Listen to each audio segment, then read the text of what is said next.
الذكي مختلف عن الميكانيكي ولا لا؟ قبل ما ادخل المصنع بتاع الحلقه دي كان لازم اعمل حاجتين. اول حاجه ان احاول اعرف انطق اسم المصنع صح. تاني حاجه ان احط البتاعه دي والزقها في الجزمه علشان كهربتي ما تبوظش البرد. انا بعد كده مش هسلم على اي حد الا لو هو لازق البتاعه دي.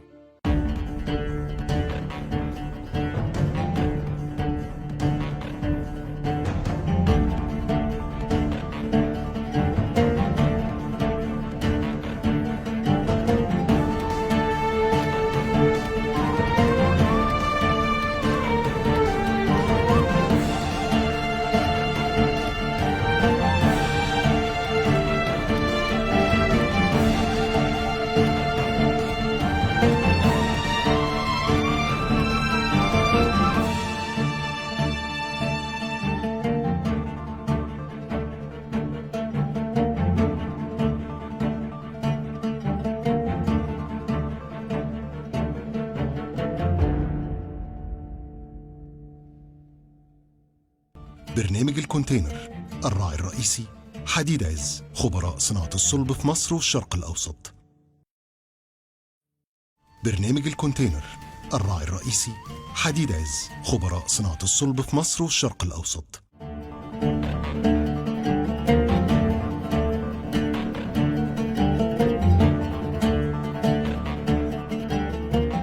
اسكرا ايموكو مش مجرد مصنع عدادات كهرباء وميه وغاز، دول بيقدموا حلول متكامله لتجميع الداتا، ده غير شواحن عربيات الكهرباء. المصنع ده بينتج وبيصدر منتجات قياس، يعني الجوده والدقه ما فيهاش هزار، وده اللي هنشوفه بنفسنا النهارده.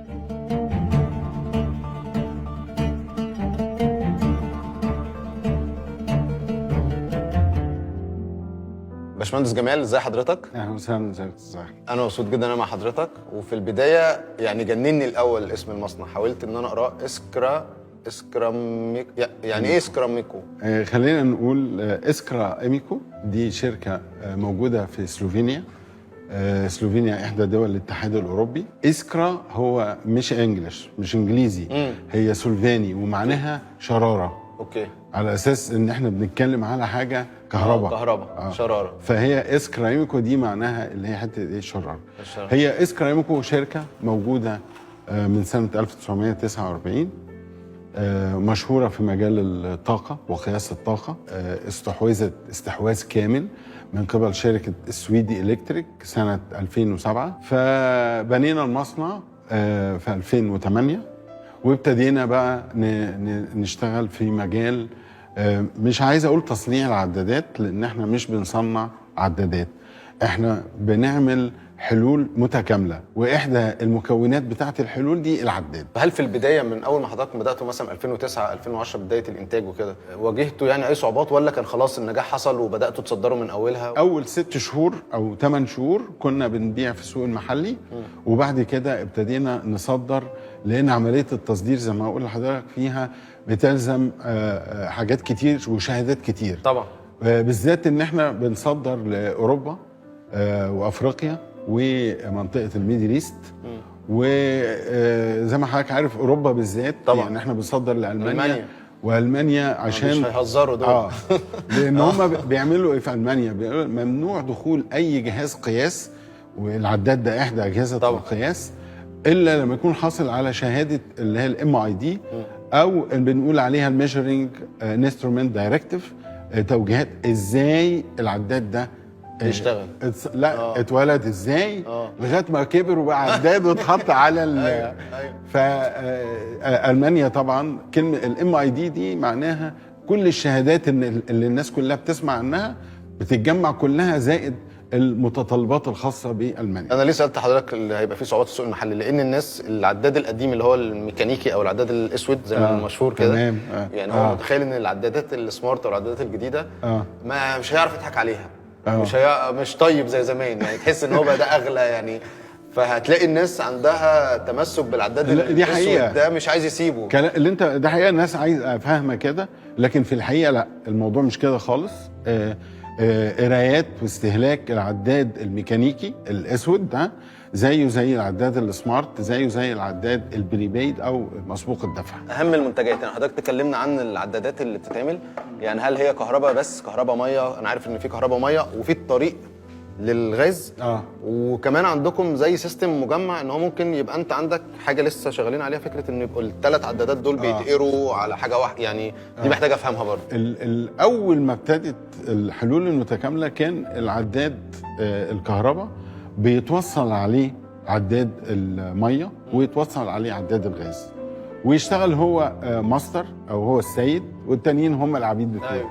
فيبتدي هو يقدر يجيب كل الاستهلاك بتاع عداد الميه وكل استهلاك عداد الغاز جوه عداد الكهرباء. أيوة. ويبتدي عداد الكهرباء يبعت كل البيانات دي للمركز بتاع اللي موجود في الشركه القابضه او في شركه التوزيع او الكلام ده كله، ويبعت لهم بالتفصيل كل فاتوره بكام ومش محتاج حد يروح يقرا بقى. لا خلاص بقى، انت اصلا بتشوف كل حاجه من بعيد. من ميزه العدادات اللي هي السمارت بتاعتنا ان هو بيقدر يعمل لود كنترول، يعني يقدر انت كبيرك يبقى عندك لغايه قد كده 80 امبير، انت جيت تستعمل 100 هيروح فاصل لك اللي بعد، وبالتالي مش هيضطر الحكومه انها تقطع الكهرباء. ليه؟ لان هو بيفصل عنك اللود الزياده اللي انت بتحمل عليه. يعني ساعتها ممكن يبقى التحكم بقى مش ان انا بقطع على كل الناس وقت معين، انا اخلي العدادات كلها ليها كل واحد ليه زي ليه ليميت.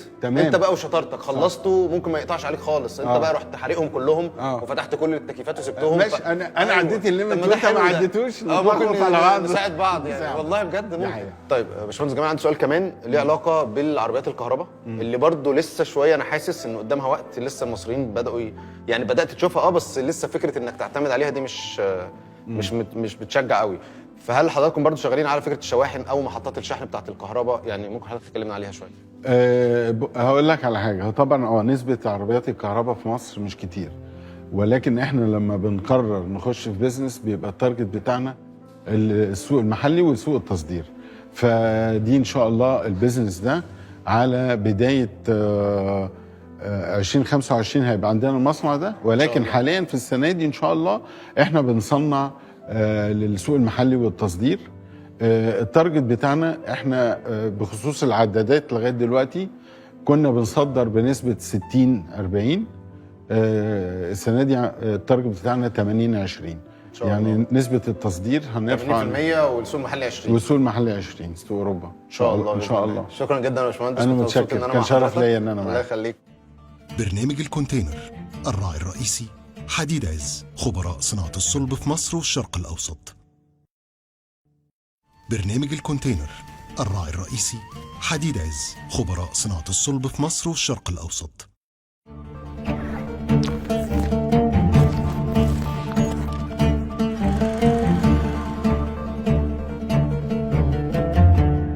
باشمهندس محمد، ازي حضرتك؟ الحمد لله. انا مبسوط جدا انا معاك. انا مبسوط اكتر. الله يخليك. دلوقتي بس عايز اسال ايه موضوع الكهرباء الزياده بقى اللي في جسم الانسان ده؟ دايما الناس اللي شغالين كلهم لابسين زي اسوره كده، وانا خليتوني البس حاجه في رجلي علشان تبقى عامله ارضي، فايه القصه دي؟ هي عامه دي بريكوشنز بتتاخد في اي صاله انتاج بي سي بي او اسمها كلين روم اريا، عشان الالكتروستاتيك ديستشارج. الشحنات الالكتروستاتيك ديت بتتسبب في ضرر للبي سي بي بورد او للمايكرو بروسيسور اللي موجود، اللي هو بيعتبر العقل بتاع العداد اللي بيقيس. فالشحنه الزياده دي بتخليه ان هو يفيل او يبوظ، يبقى ديفكت. لا دلوقتي بفكر ان هل بيبقى في خطوره على الانسان ولا لا؟ لا مش هيبقى في خطوره، لان هي دي ستاتيك تشارج. ايوه. واي واحد وهو بيفتح الباب او هو ساعات بتحصل معاه ان هو بيتكهرب، دي الستاتيك تشارج. أيوة. بس الستاتيك تشارج دي بتوصل لحوالي 10 كيلو ل 30 كيلو، فدي ممكن تاذي لو طالت، ممكن تاذي البروسيسور. فعشان كده تجنبا للديفكتس دي بنراعي بريكوشنز دي في صالات انتاج البي سي بي او الناس اللي بتتعامل مع المايكرو تشيبس الحاجات دي. ايوه. طيب دلوقتي ممكن حضرتك تقول لنا خطوات الانتاج كده باختصار؟ خطوات الانتاج الاول، احنا الصاله اللي هنا بتنتج البي سي بي، اي بي سي بي سواء بتاع اعداد او منتج تاني. فبتبدا بالاس ام تي اللي هي السيرفيس ماونت تكنولوجي، بعد كده الثرو هول تكنولوجي، المكونات الكبيره الاكبر بتبدا تركب عن طريق الويف سولدرنج ماشين والسلكت سولدرنج ماشين.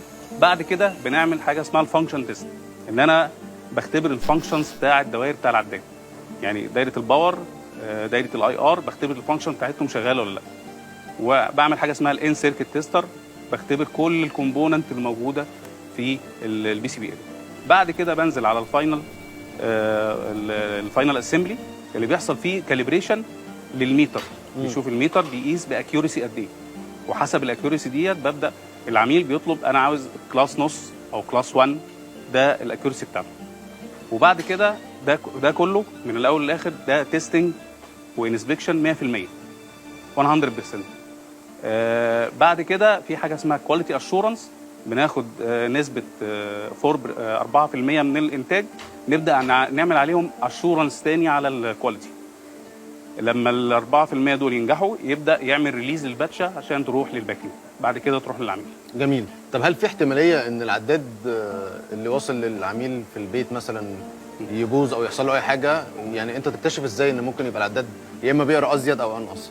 اولا في دلوقتي احنا بننتج العدادات السمارت. ايوه. السمارت ميترز بيحصل فيها تتبع للقياس واللود، بيحصل بحاجه اسمها اللود كيرف على مدى شهر واثنين وثلاثه، بيشوف الاستهلاك بتاعه شكله ايه. لو حصل اي حاجه غريبه يبقى في حاجه غلط، يبقى في حاجه غلط في العداد. أيوة. تاني حاجه احنا عندنا هنا في المصنع كله في سيستم تريسابيليتي، لو جه اي عداد ديفكت من عند العميل اقدر اعرف اتتبع العطل بتاعه انتج امتى واستخدمت فيه مكونات من انهي باتشات بالظبط عشان اقدر ارجع للسبلايرز بتوعي. طيب ممكن حضرتك تقول لنا البيانات بتاعت المصنع، يعني العماله، الانتاجيه، مساحه المصنع قد ايه؟ مساحه المصنع هنا حوالي 50,000 متر مربع. المباني تقريبا على 22,000، يعني حوالي 70% مباني، والباقي 30% مساحات خضراء زي ما حضرتك شفت. جميل. عندنا صاله الانتاج البي سي بي حوالي 10,000 متر، وعندنا بلاستيك، مصنع بلاستيك ومصنع الغاز حوالي 10,000 متر، وفي اريا تحت 7,000 متر للفاينل اسمبلي. عندنا العمال هنا العدد الاجمالي للي شغالين في المصنع حوالي 600 فرد، منهم عماله حوالي 430، لان طبعا اساس احنا فاكتوري انتاج، فالبلو كولر اللي هم العمال الانتاج حوالي 430، الباقي اللي هم الفاينانس والحسابات. ايوه كده. طيب والانتاجيه تقريبا بنعمل الانتاجيه يعني تقريبا ازاي؟ كام عداد في السنه مثلا؟ تقريبا احنا بنعمل حوالي 2.5 مليون عداد في السنه. جميل. ده الكتريستي، بالاضافه about 1 مليون عداد ميه. مليون. وكرنتلي داخلين في الغاز. في الغاز ان شاء الله، داخلين في الغاز ان شاء الله. ان شاء الله باذن الله توسعات اكتر وتصدير اكتر، ونتقابل دايما على خير. شكرا جدا لحضرتك. شكرا جدا. برنامج الكونتينر، الراعي الرئيسي حديد عز، خبراء صناعة الصلب في مصر والشرق الأوسط. برنامج الكونتينر، الراعي الرئيسي حديد عز، خبراء صناعة الصلب في مصر والشرق الأوسط.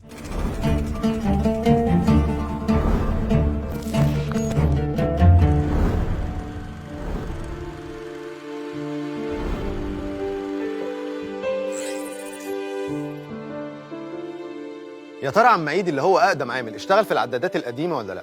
اما هاجر فهتقول لنا ايه الفرق بين دراستها في مدرسه السويدي والشغل في المصنع. تفتكروا بقى كانوا بيقبضوها في المدرسه ولا لا؟ عم عيد هبدا معاك الاول. حضرتك اقدم عامل هنا. الحمد لله. بقالك كام سنه؟ 16 سنه. ما شاء الله. طيب يعني اكيد حضرتك حضرت بقى التغيير اللي حصل في العدادات، يعني احنا العدادات الديجيتال دي لسه مش من زمان قوي. لا هو الحمد لله دايما بيحصل هنا يعني تطوير في العدادات وفي خطوط الانتاج. فحتى لما بدانا في الاول كان بادئين بخط واحد، دلوقتي الحمد لله بفضل الله وصلنا ل3 خطوط الشهر اللي فات. ما شاء الله. فالانتاج الحمد لله تضاعف يعني في خلال الفتره اللي فاتت دي كلها، والحمد لله كله شغله تصدير بفضل ايوه الله. طبعا ما شاء الله. انتوا النسبه الاغلب للتصدير. طب هل حضرتك حضرت العدادات قبل ما تبقى ديجيتال، اللي هي العدادات القديمه دي كنتوا بتعملوها ولا لا؟ هو بدايه المصنع كانت عدادات؟ المصنع كانت من البدايه هي العدادات الجديده بالظبط كده. ايوه. لان احنا القسم الالكتروني سيرفيس ماونت تكنولوجي، التجميع الالي يعني. اوكي. طب ومن 16 سنه لحد دلوقتي ايه اللي اتغير في المصنع؟ لا تطور في حاجات كتيره جدا الحمد لله، يعني سواء في المكن، سواء في الانتاج، سواء في كميه العمل، كميه الشغل، يعني الحمد لله يعني. ما شاء الله. يا رب دايما كده في تقدم، وان شاء الله يبقى تصدير اكتر ان شاء الله تعالى. واجي لك كمان 16 سنه نحتفل ان شاء الله ب 32 سنه كده شغل ان شاء الله. لا انا 30 سنه شغل يعني. ما شاء الله. 16 سنه هنا بس. قبل كده كنت فين؟ 14 سنه في شركه سيمنز الالمانيه. ما شاء الله. ده انت 30 سنه. طب في سيمنز بقى كان ايه، عدادات برضو ولا كان؟ لا شغل السنترالات الحكوميه يعني. اوكي. انت بقى اجدد واحده هنا؟ ايوه. بقالك قد ايه؟ بقالي سنه. سنه واحده. اوكي. طيب وانت خريجه كمان مدرسه السويدي؟ ايوه. صح؟ ايه اللي درستيه بقى في المدرسه، وايه الاختلاف بين الدراسه وبين الشغل الحقيقي؟ هو مفيش اختلاف، بس ايه الحاجات اللي كنا بندرسها وبنتدرب فيها في وقت المدرسه دلوقتي بقت موجوده، او حاجات اللي هي كانت موجوده قبل كده في التدريب. وقت التدريب بقينا بنشتغل كده، لو كان الاول طلاب، لا دلوقتي بقينا بنشتغل عمال زي العمال. بس انت درستي بالظبط اللي كان بيحصل هنا؟ وقت التدريب هو نفس اللي بيحصل دلوقتي. وما شاء الله المدرسه بتبقى عامله اللي هو نظام التمرين او التدريب وقت الدراسه هو على المصنع، فلما بتشتغلي ما تحسيش ان انت في حاجه اتغيرت؟ لا مفيش حاجه جديده، بالعكس هو نفس الحاجه. وكنت بتاخدي فلوس في المدرسه ولا لا بعد ما اشتغلت؟ في المدرسه كانوا بيدونا في قبض كل سنه في قبض. اوكي. يعني سنه اولى لها قبض، سنه ثانيه لها قبض. طبعا الشغل بقى خلاص بقيتي بقى لا خلاص بقينا عمال بقى. وسنه عملتي رقم واحد يعني. ربنا يديك الصحه كده ان شاء الله وتكسري الرقم بتاع معيد ونتقابل دايما على خير.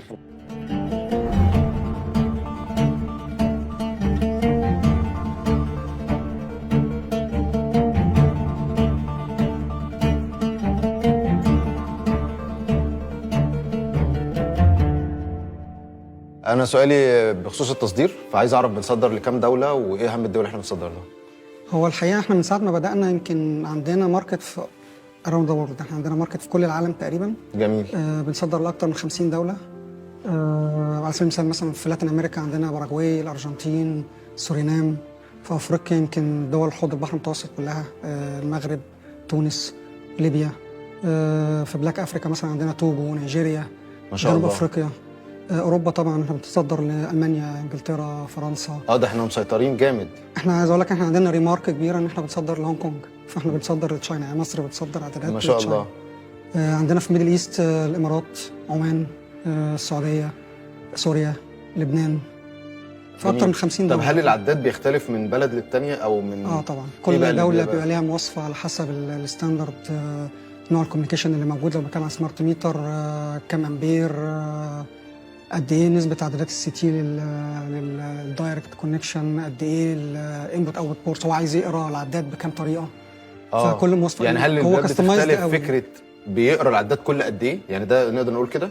يعني زي الميزان مثلا ولا هم كلهم نفس الوحده؟ معظم الناس عندها بيلينج سايكل، هو بيبقى له تعرف بقى. لو هو عايز يحط تعرف لو حاجه بريبيد فبيحط تكلفه الكيلو وات اور قد ايه.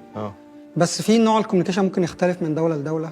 في ناس بيبقى عندها 2 جي، في ناس عندها 2 جي 3 جي 4 جي. في ناس عندها مجموعه انبوت اوتبوت سبورتس تقدر تكوميونيكيت مع العداد بيها. ممكن يبقى معاها هاند هيلد يونت، ممكن يبقى معاها لابتوب. جميل. فطريقه الكوميونيكيشن مع العداد ممكن تختلف. طيب تفتكر اول كونتينر كان امتى وفين، واخر كونتينر كان امتى وفين؟ اول كونتينر كنا صدرنا في 15 اكتوبر 2009. ده كان لسه استيل العداد الميكانيكي. كان العداد مني معمول لكام دوله في اوروبا، فصدرناه لسلوفينيا.